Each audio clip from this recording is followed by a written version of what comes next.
Okay, looks like we're live. Hello, everybody. This is Bradley Benner with Semantic Mastery, and I have Marco on with me today. Hey, Marco. Today is typically it's the Humpday hangout, which is just about a 30-minute Q&A session, but we actually have our members-only webinar, which is on Thursdays, every other week, so bi-weekly, and we just decided, obviously, since it's Thanksgiving. By the way, happy Thanksgiving, everybody. That we were going to combine them today and just make it public, just as kind of like a Thanksgiving treat. So we've got a lot to cover today. I'm not going to spend a lot of time in introductions. You guys know who we are, what we do, I believe. And if not, you can find out throughout this webinar what we're about. So with that said, guys, there is a Q&A button that is on the events page. It's a little blue button that says Q&A. Click on that to submit your questions throughout the webinar. And also, Marco, if you don't mind, for those people that might not be submitting questions through the Q&A app, if every so often you could check the events page and see if there's questions submitted directly on the page. Yeah, I'm on the events page also. Okay, cool. Very cool. So with that, I'm going to jump into the presentation. I've got some slides prepared. And please let me know if you're seeing my screen okay. Yes, I can see it. I hope everybody else can also. Okay. And we're not running through Webinar Jam, so I think we should be, I don't think there's going to be too much of a delay. Hopefully the questions can come through kind of real time as we go. So again, happy Thanksgiving, everybody. The Semantic Mastery webinar today. We've got a lot to cover. We've got about an hour and a half to do it. I also want to cover some Q&A stuff at the end. Also, guys, if there's any questions that you have during the presentation, please feel free to submit them. If they're something that I can answer pertaining to the topic that we're discussing at the moment, then Marco just will interrupt me and I'll answer your questions. If it's something that's not really related, we'll hold off until the end of the webinar and cover it during the Q&A session. So what we're going to cover today. New syndication properties. There's a handful of additional syndication properties that I've started testing just within the last maybe week and a half, 2 weeks maybe. I had my outsourcer, one of my VAs, actually set them up for me, and I played with them a little bit the last couple of days myself, kind of fine-tuning them, and I want to show those to you guys because they're quite cool. Just any kind of properties that we can add to our syndication networks is we want to do that, and especially if it's automated, it's just a matter of setting it up. And so I'm going to go through those, show you guys those, and then for those of you who are members, I'm going to have the full training videos on those sites available within another week or so. It'll also be part of the IFTTT training course, so those will be available inside the training course. But for now, I'm just going to walk through them. On-page SEO, one of our guests, Brian, who's been recently following us, he agreed to allow me to do kind of an on-page SEO audit and cover some various on-page stuff because I've had a lot of questions recently about that. So we're going to cover some on-page SEO stuff today. We're going to talk about boosting domain authority and why that's important. So we're going to give out some hints and some tricks on that. Using 301s, which kind of it goes along with boosting DA, so I want to discuss some questions and answer, some Q&A about using 301s because we get a lot of questions about that. I think it confuses a lot of people, and I want to try to clear up some confusion on that. And then we're going to go into the Q&A session and cover any additional questions that you guys have, or it's basically going to be open floor. So again, jump in anytime. And we're going to start with the new syndication properties. There's a couple of these were actually listed in the original IFTTT training for those of you that have purchased it a long time ago, or a while back, or have been a member for a while. And the newer updated training videos that we uploaded, I don't know, a couple weeks ago, 3 weeks ago, we did not have a few of them in here that were listed before, and that's because they weren't actually IFTTT properties. In other words, they weren't channels within IFTTT that had to be activated. They can complement or be in addition to the IFTTT networks, but they were separate sites altogether.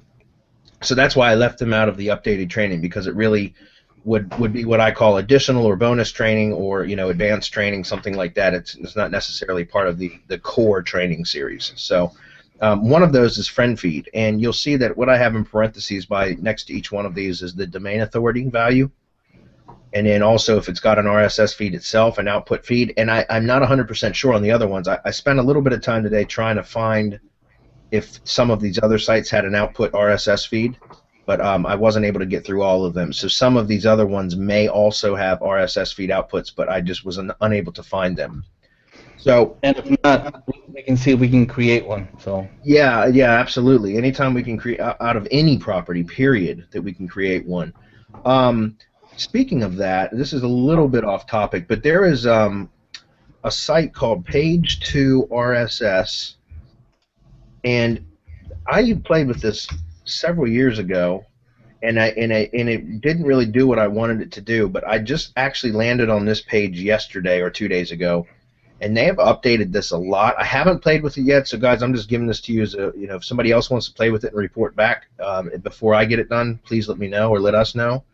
But this is a way that you supposedly can turn HTML pages or things that don't have an RSS feed into a feed. I just don't know really how it works, but they have a Google app now and an actual browser extension and also like a browser page button or whatever, to where you can turn pages into an RSS feed. So again, I haven't played with this yet, but I thought it was interesting and worth noting since you just mentioned that, Marco.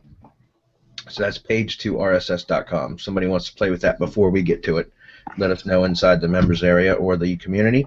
I'd appreciate that.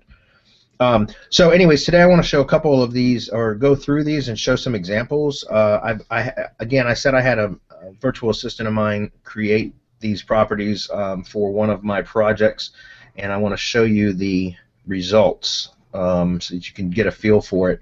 Friendfeed is a great service. It's really easy to use. You can set it up very quickly and easily. It's free. All of these are free. The only thing that it's connected to in this case is the YouTube channel. However, I probably should have logged in. Well, this isn't going to be full training on these. These are just going to really be an overview.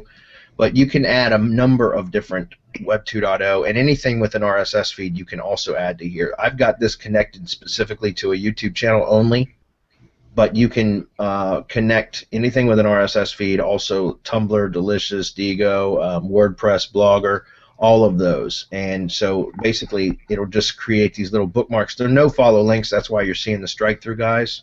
If I refresh it, since I removed that no follow highlighter, it looks normal, but it doesn't matter. They're domain authority, and domain authority transfers. If we turn on the Moz bar, you'll see this is a 92.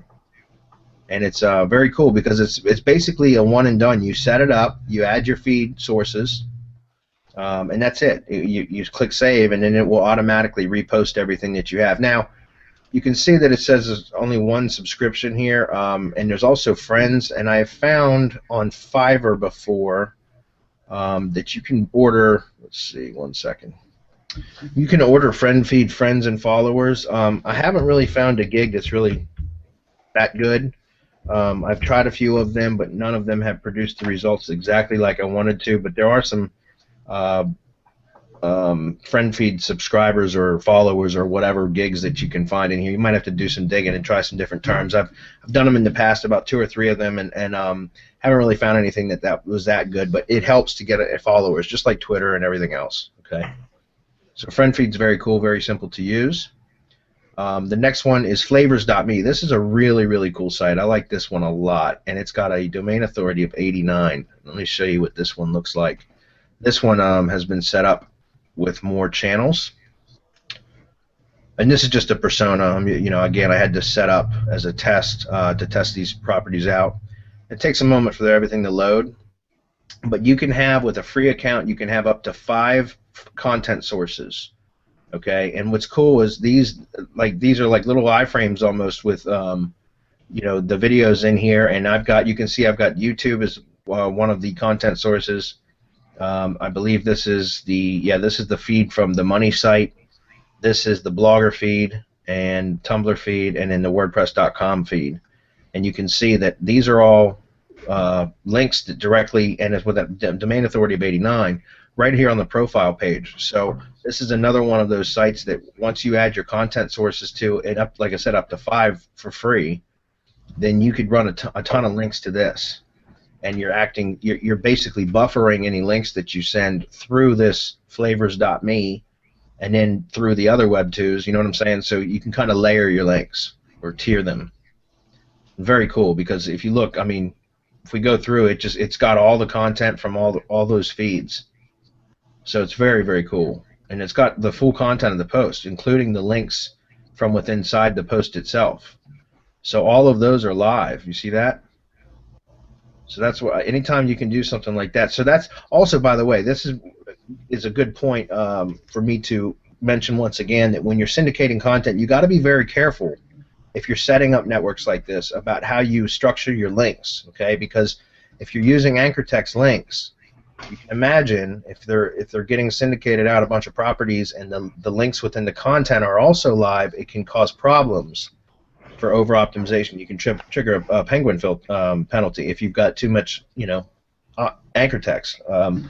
So typically, if you'll notice that almost everything that I do, I just use the naked URLs, and now I do that on purpose. Also, though, be careful, because if you're using an exact match domain, then now, it didn't used to, but now if you're using exact match domain URL anchors, right? So if you're just building URL anchors but you've got an EMD, then that could cause a penguin filter. You could trip that because you'd over optimization. They count that as keyword now. So that's why I don't suggest using EMDs anymore at all. You can use partial match or partial branded, but I don't recommend using EMDs at all anymore, because there's just too many ways that it could. It's too sensitive, in other words. So just keep that in mind. But this is a very, very cool site, very easy to set up, flavors.me. So I'll note the ones that are a little bit more difficult to set up, and there are a couple of them. Paper.ly, speaking of which, Paper.ly is a very cool site as well. It's a little bit weird setting it up. Like, it takes some getting used to, and to be honest with you, I'm not 100% used to setting it up yet. I played with it for a while yesterday, trying to figure out how it works and how to add content sources. And it's kind of weird when you add content sources, and you can see that nothing has been posted to the contents, the sources that this pulls the content from. So in other words, we add feeds to this, and whatever content sources we can add to this, we add. But it creates a new edition every day, just like a newspaper. So there was nothing posted on any of those channels today. So, but if we go to archives, the last time I think I actually posted to this network was November 13th. And if you see that, then now you can see all the content that was posted that day, which was basically 3 items. And you can see that here. Now, I had done, see, this is for one of my video syndication networks, this whole setup, right? This is just one of many networks for that particular video syndication network of mine. So it's, there's many different smaller networks which comprise a larger network, and this is just one of those smaller networks. And I submitted 3 videos to the YouTube channel that day, and it also, obviously syndicated out across a bunch of different Web2s, and some of those Web2s are also content sources from here, and that's why you'll see similar titles, but they're from different sources. So, for example, that goes directly to YouTube. That one looks like Blogger, and that one looks like Blogger as well, and that one's also Blogger. So it might just be those 2 content sources here. So anyways, again, this is it's kind of tricky setting this up. It's gonna, it's kind of hard navigating the dashboard and trying to figure out how to add content. It's weird. It really is. It took me a while to figure it out, and then once I did, I kept checking it, and it kept saying no content published today. So I kept thinking I did something wrong. And looking at it, it's just that it only posts and publishes on the day that there's actually content. But it's got a domain authority of 85, so you absolutely want to use it. Something else that I didn't do, which I probably could have done, was right here in the description or the bio, I could have put a link back to whatever the main site would have been, and in this case probably the Blogger site, and that would also add a static link there that would always be live, right? So wanted to share that one. The next one is RebelMouse, rebelmouse.com. Awesome site. It's just really, really cool, but it is also funny. It's kind of weird setting it up, and I had to spend some time today figuring out why it wasn't posting content. and I found out how to do it. There is a setting inside where the content sources are, and there's a button. It's like a column header that you click on, and you have to set a specific checkbox to allow it to publish content even if there's no media link in it. And I had to look through help files to figure it out, but once I did, it started publishing just fine. And this is the result here. So this is very cool too. It's got a domain authority of 81. Like I was just talking about putting a hard-coded link in the description, I did that over here, and you can see that right here.